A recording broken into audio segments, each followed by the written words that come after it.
During our family trip, my daughter-in-law yelled at the hotel receptionist, "Don't talk to the old woman, she's just the help." My son laughed. Little did she know I owned the place. What I did next left her trembling. "I'm glad you're here. Stick with me until the end of my story, and let me know what city you're watching from so I can see how far it reaches." I had been looking forward to this trip for months. At 72 years old, opportunities to spend quality time with my son, Jay, and his family didn't come around often. When he suggested a week in Miami, my heart swelled with hope. Maybe I could finally get close to Valentina, my daughter-in-law, who had kept her distance during the 5 years they'd been married. The 4-hour drive to the Coastal Paradise Resort was filled with Jay and Valentina talking about spa treatments, tea times, and expensive dinners as if I weren't even there. Every time I tried to join in, asking about the kids or suggesting something we could all do together, Valentina would give me a short answer, and Jay would ignore me completely. I should have seen the red flags, but I wanted so badly to mend our family bond that I didn't care. The Coastal Paradise Resort was one of my greatest achievements, though my family had no idea. After my husband passed away when Jay was just 12, I built my hotel business from the ground up. I started with one small bed and breakfast, working 18-hour days, scrubbing floors and managing reservations. Little by little, I grew it into 17 properties across 3 states. I always kept my business separate from my family, wanting Jay to love me for who I was, not for my money.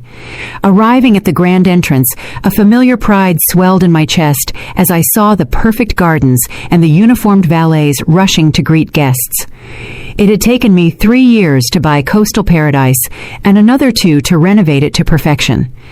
Every detail, from the polished marble floors to the crystal chandeliers, was my personal choice.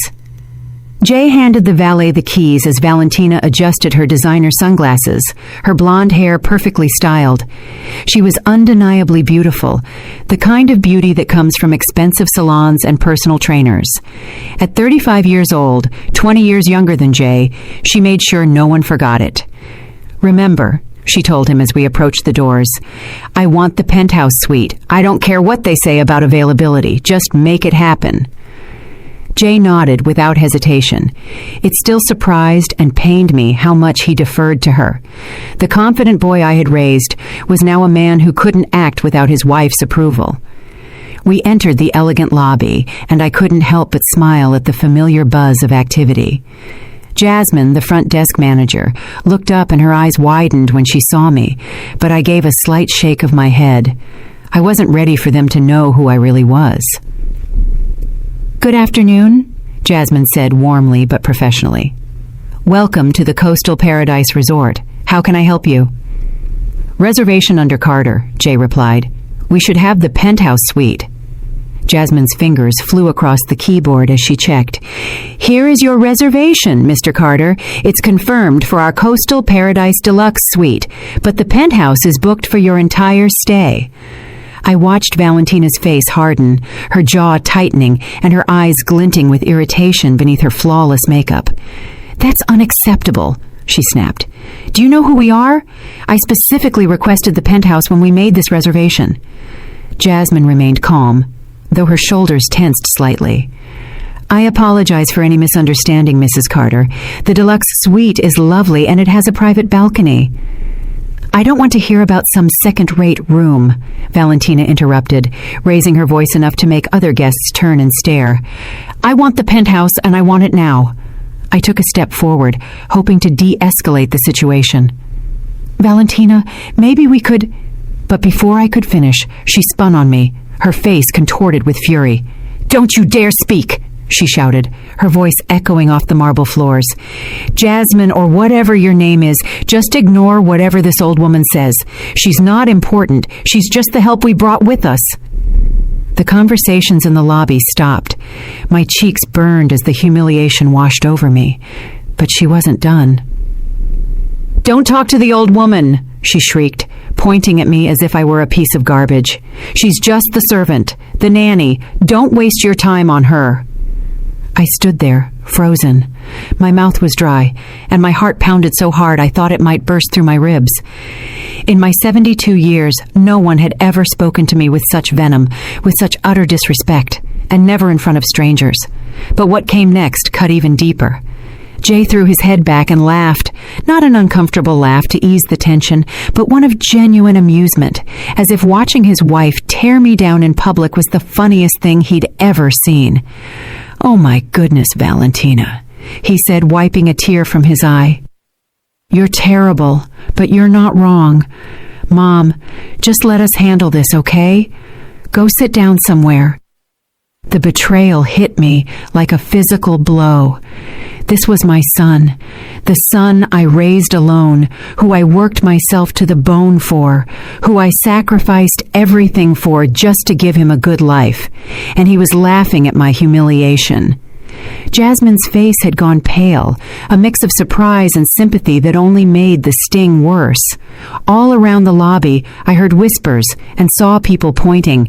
Some were holding up their phones, no doubt recording every second of this mess. "Ma'am," Jasmine said softly, her voice kind but still professional, "perhaps you'd like to wait in our lounge while we resolve the room situation." Before I could answer, Valentina let out a loud, theatrical sigh. "Yes, take the old woman somewhere she won't embarrass us anymore, and make sure someone keeps an eye on her.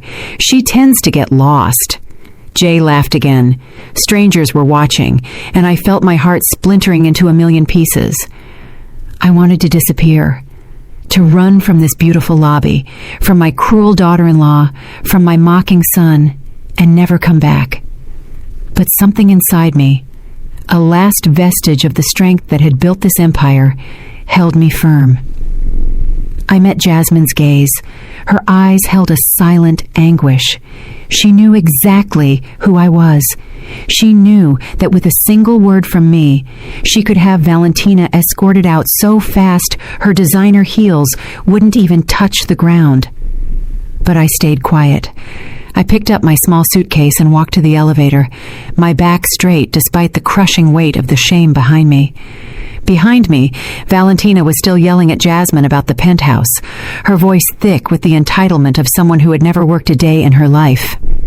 When the elevator doors closed, I caught Jasmine's eye one last time. She gave me a small nod, a silent message that she understood, she was sorry, and she was waiting for my signal. I had built this empire from nothing, employing over 300 people at my properties. I was respected in business circles, sought out by other hotel owners, known for my fairness and integrity.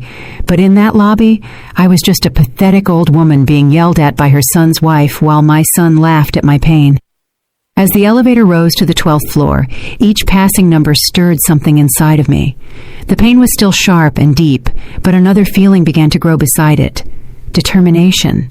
The next morning, I woke up in what should have been paradise, but felt more like purgatory. My room overlooked the ocean, with waves gently lapping against the pristine beach. The sunrise painted the sky in shades of pink and gold, colors that would normally take my breath away, but I felt empty, as if someone had hollowed me out and left only a shell. I had barely slept. Every time I closed my eyes, I could hear Valentina's mocking voice. "She's just the help." Jay's laughter replayed in my head as I wondered if I could have handled things differently, though deep down I knew the real problem wasn't my reaction. The truth was, my own family treated me like I didn't matter. A soft knock on the door broke through my thoughts. When I opened it, Jay was in the hallway. He looked uncomfortable, but showed no hint of remorse. "Mom, we're going to breakfast. Valentina wants you to watch the kids by the pool afterward, so we can hit the spa." No, "Good morning." No, "How did you sleep?" Not even a nod to what had happened in the lobby. Just another order, disguised as a favor. "Jay," I said quietly, "about last night." He waved a hand dismissively. "Mom, don't make a big deal out of it.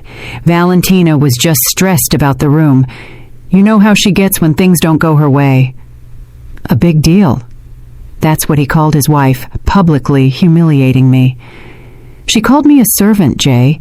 She screamed at me in front of strangers. He shifted, avoiding eye contact. She didn't mean it. That's just Valentina being dramatic. Can we just not talk about it? We're supposed to be on vacation. I looked at him, searching for the boy I once knew. The little boy who would climb into my bed during thunderstorms, who would bring me dandelions and call them sunflowers, who once told me I was the strongest person in the world. That boy was gone.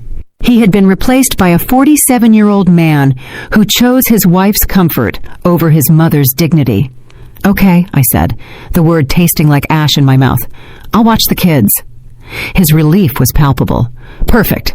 We probably won't be back all day. Spa first, then lunch. Maybe some shopping. That's fine, right?"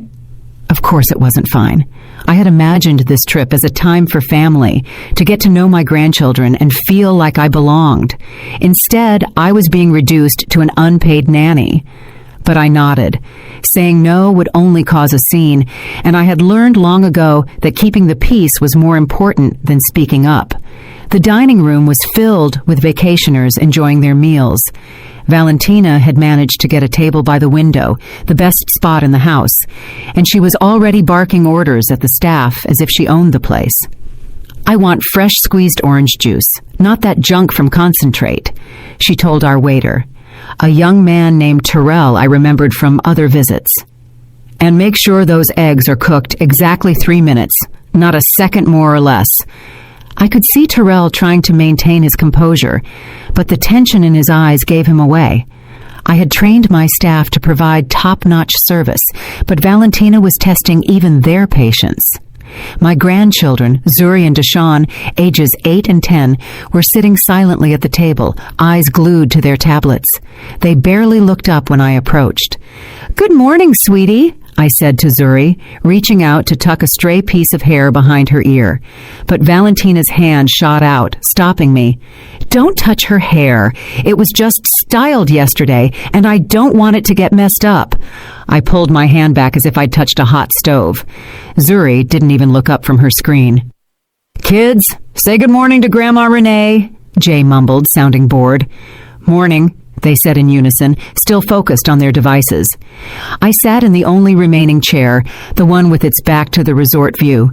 Valentina had made sure the best seats were for her family, leaving me the leftover one, as if I were an afterthought. "Renee," Valentina said without looking at me, "after breakfast, you'll take the kids to the pool. Make sure you put sunscreen on them every hour. Zuri burns easily, and if she gets even a little bit pink, I'm holding you responsible." I nodded, swallowing the words I wanted to say. "And keep them away from the deep end. And don't let them eat snacks by the pool. They're full of preservatives. Oh, and if they need anything at all, call me immediately. Don't try to handle it yourself." Each order was like a small cut, another reminder that she didn't trust me to care for my own grandchildren without her looking over my shoulder. "How long will you be at the spa?" I asked. Valentina finally looked at me, her gaze cold. "As long as we want. This is our vacation, not yours. You're here to help." Jay remained silent, staring at his phone, completely checked out. I wondered when he had become the kind of man who would let his wife treat his mother like hired help. After breakfast, I ended up at the pool with Zuri and Deshawn, trying to start a conversation as they remained lost in their screens. Around us, other families laughed, played, and truly enjoyed each other's company. We looked like strangers who just happened to share a table. "Grandma?" Zuri said suddenly, and my heart fluttered, hoping she wanted to talk. "Mom says you used to clean houses for rich people. Is that true?" The question was a slap in the face.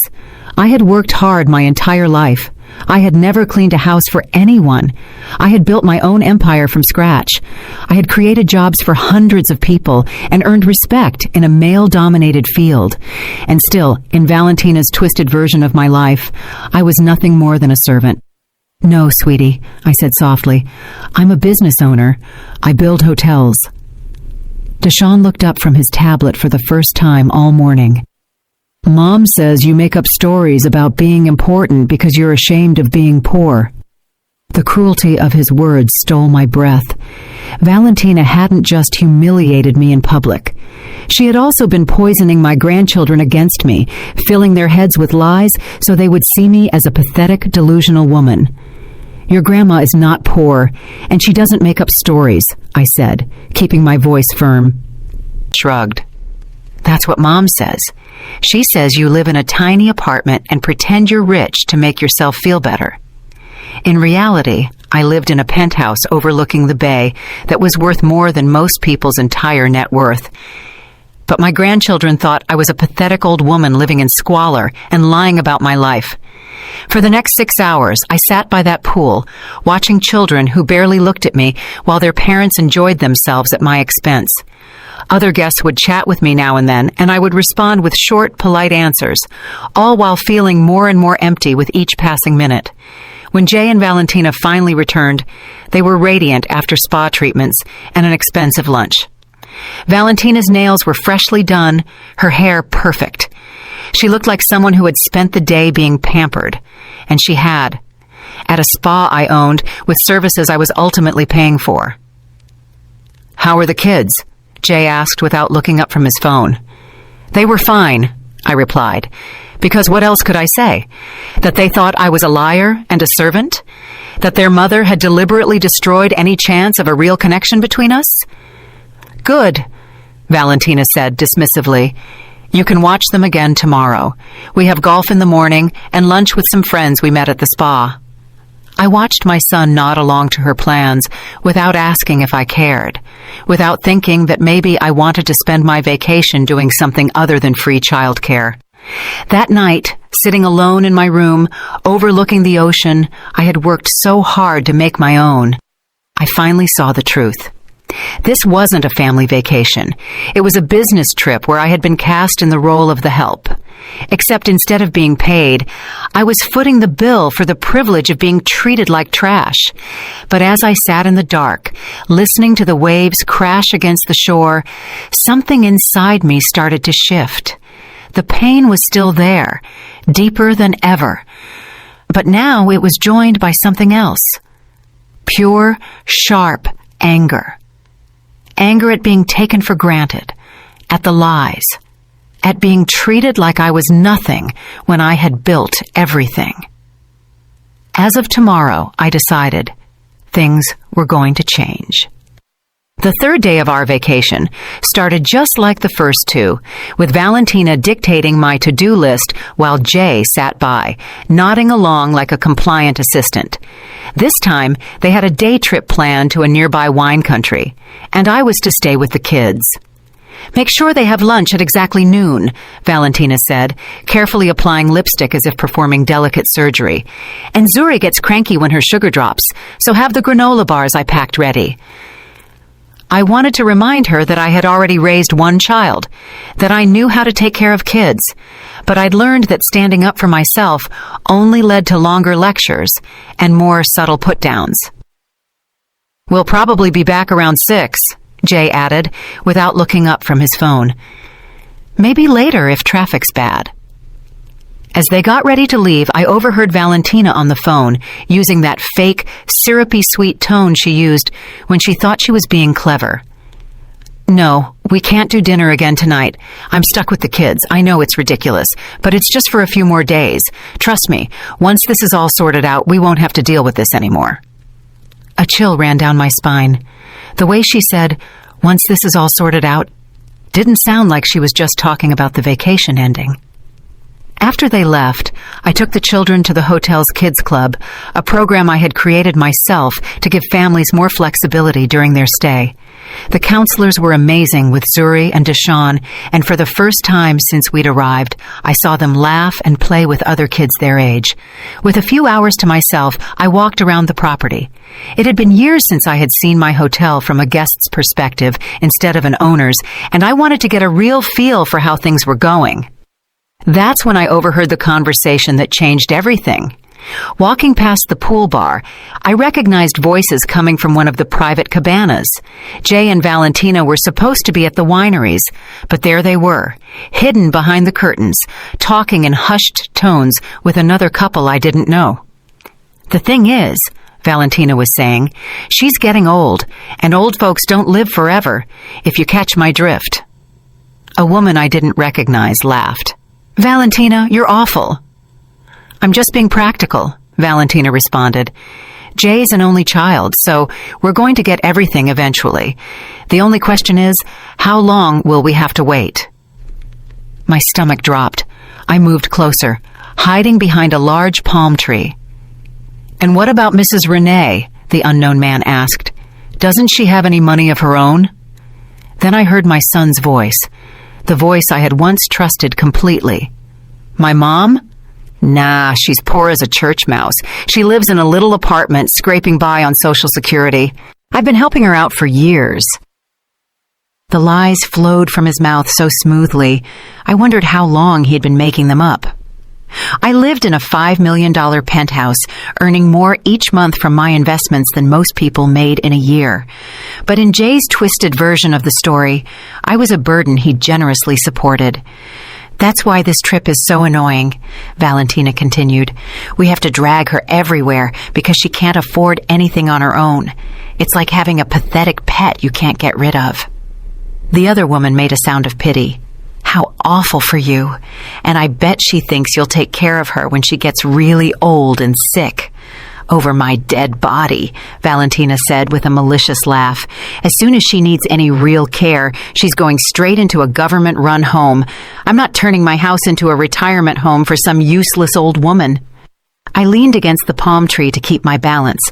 They weren't just talking about letting me die naturally. They were planning to get rid of me the moment I became an inconvenience. But Jay's next words were the ones that shattered me. "The funny thing is, she still thinks she's important," he said, his voice filled with cruel amusement. "She tells these crazy stories about owning businesses and being successful. It's almost sad how delusional she is." "Early onset dementia?" the unknown man asked. "Maybe," Jay said. "Or maybe she's just desperate to believe she matters. Either way, it's embarrassing. Yesterday, she even told the kids she owns hotels. Hotels! Can you imagine?" They all laughed, and the sound cut through me like shards of glass. "Well," Valentina said, "at least we won't have to listen to her crazy stories for much longer. I give her maybe 5 years, 10 at the most, and then we'll finally be free to live our lives without pretending we care." A useless old woman who never did anything with her life. I stood there, behind that palm tree, feeling my entire world collapse. This wasn't just a casual conversation about an unfortunate relative. It was my own son and his wife discussing my death as if it were a long-awaited vacation. "The best part," Valentina added, "is that she's so grateful for any attention we give her, like this trip. She really thinks we invited her because we wanted her to come. She has no idea we only brought her along so she'd watch the kids and we could go have fun." More laughter, more casual cruelty.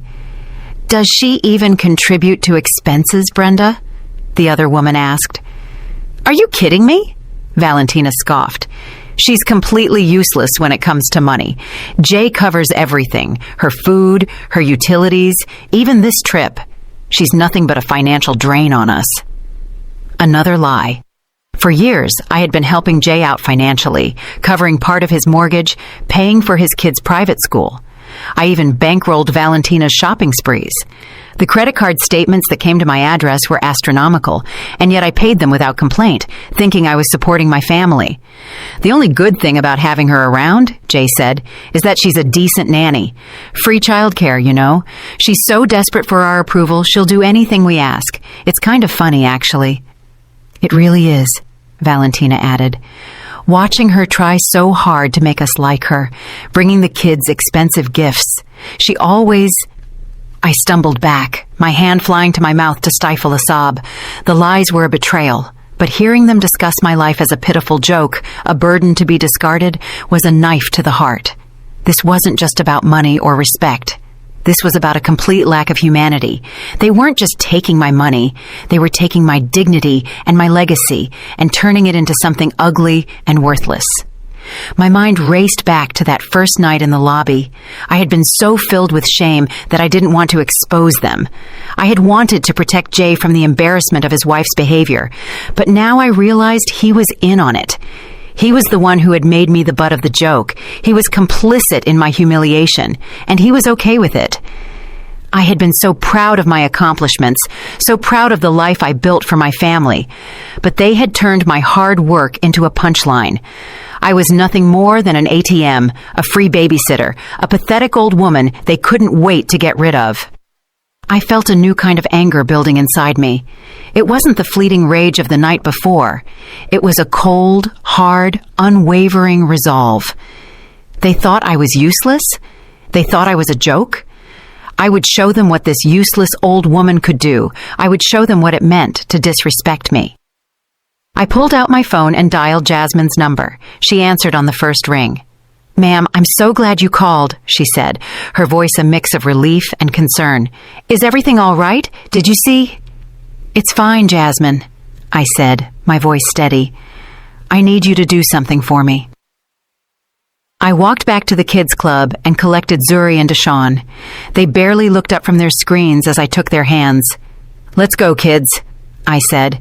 "We're going on an adventure." They looked up at me with tired eyes. "Mom said we had to stay here," Deshawn said. "Your mom is wrong," I said. "Let's go." I took them to the beach, and for the first time, I put my phone and wallet down. We built sandcastles. We ran along the water's edge, and I taught them how to find seashells. We laughed, and I told them stories about when their daddy was a little boy. For a moment, it felt like a real family vacation, but the knowledge of what was to come was a weight in my stomach. That evening, Jay and Valentina returned, flushed with sun and alcohol. They walked into my room, ready to hand off the kids and go to dinner, but I was standing there blocking the door. "We're ready to go out," Valentina said, not even looking at me, her eyes on the kids. "You can go to bed." "Oh, I won't be going to bed just yet," I said, my voice as calm as a summer night. She finally looked at me, a flicker of irritation in her eyes. "What's that supposed to mean?" "It means," I said, "that you need to call the front desk and book yourself a different room for the night. You'll be checking out in the morning." Jay and Valentina stared at me, their faces a mask of confusion. "What are you talking about, Mom?" Jay asked. "Don't play dumb," I said. "I overheard your little chat at the cabana. I know what you've been saying about me." Valentina's face went from confusion to pure fury. "You were eavesdropping on us?" she hissed. "You have no right." "I own this hotel, Valentina," I said, my voice rising with every word. "I have every right to do what I want, and what I want is for you to leave." I pulled a document from my purse and handed it to Jay. It was a list of all the financial support I had given him over the years. His eyes widened as he looked at the numbers, seeing for the first time the full extent of my generosity. "You've been lying to me?" he asked, his voice shaking as he looked at his wife. "She's the one lying!" Valentina screamed. "She doesn't own this place. She's just a useless old woman who cleans houses for a living." Just then, Jasmine, the front desk manager, came into the room with security. "I was told there was a disturbance," she said, her eyes on me, her voice calm and professional. "Jasmine, tell her!" Valentina shrieked, pointing at me. "Tell her she doesn't own this place!" Jasmine looked at me, and I gave her a small nod. "Mrs. Renee Carter is not only the owner of this hotel," Jasmine said. "She is the sole owner of all 17 of the Coastal Paradise properties across the United States. She is our founder, our CEO, and the reason we are all standing here today." Valentina's face went white. She looked from Jasmine to me, her eyes darting with panic. Jay just stood there, speechless, the document in his hand a testament to the lies he had told. "What's the meaning of this?" Valentina finally managed to stammer out. "It means," I said, my voice full of power and resolve, "that you will be checking out in the morning, and you will be paying your own way. Every penny you and your husband have spent on this trip, every spa treatment, every meal, every cocktail, it will all be billed to your credit card." "You can't do this," Valentina yelled. "Oh, but I can," I said, a small smile playing on my lips. "And I will." I turned to Jay. "And as for you, my son," I said, "you will no longer be receiving my financial support. The mortgage payments stop. The school tuition stops.